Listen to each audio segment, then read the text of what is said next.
بسم اللہ الرحمن الرحیم۔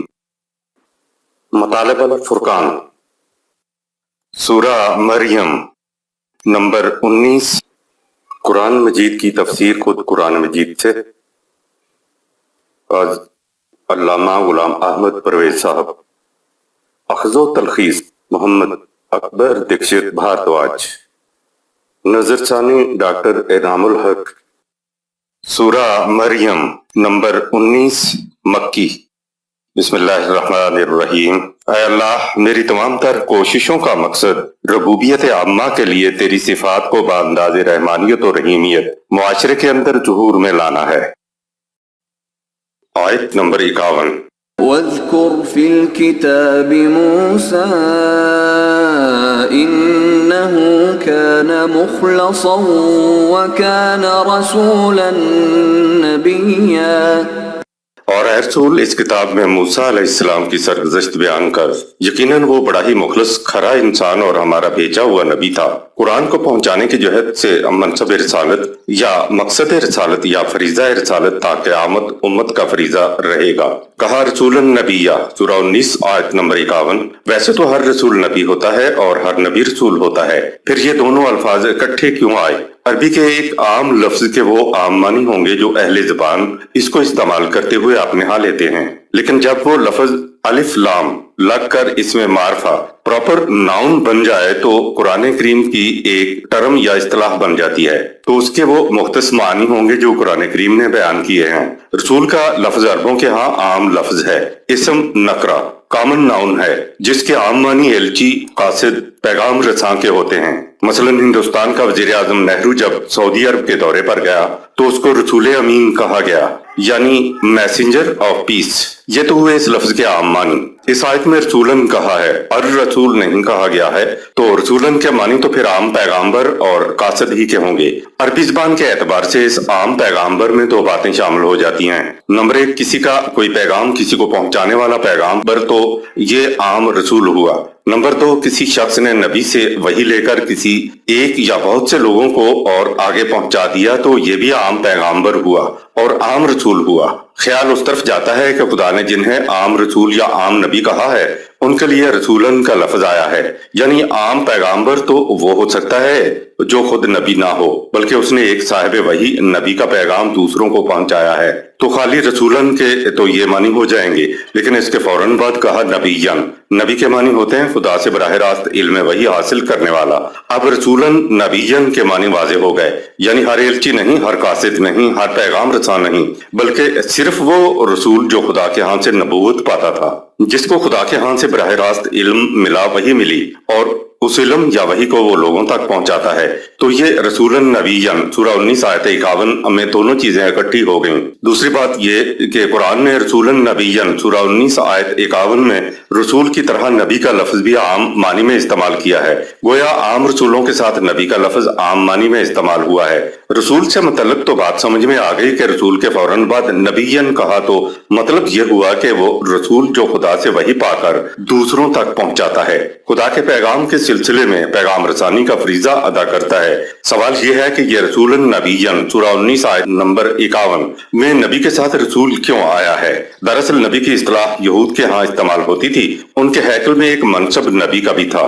اس منصب پر فائز لوگوں کا دعویٰ تھا کہ ان کو خدا کی طرف سے علم ملتا ہے۔ یہود کے یہ انبیاء دوسروں کو ان کی قسمت کا حال بتایا کرتے تھے، اس لیے ان کو پروفٹ یعنی پیش گوئی کرنے والا کہا جاتا تھا۔ قرآن کریم نے جہاں یہود کے انبیاء کہا ہے، ان میں سے بعض مقامات پر ان منصبی انبیاء کی طرف بھی اشارہ کیا ہے جو اپنے آپ کو نبی کہتے تھے۔ یہود کے یہ انبیاء اپنے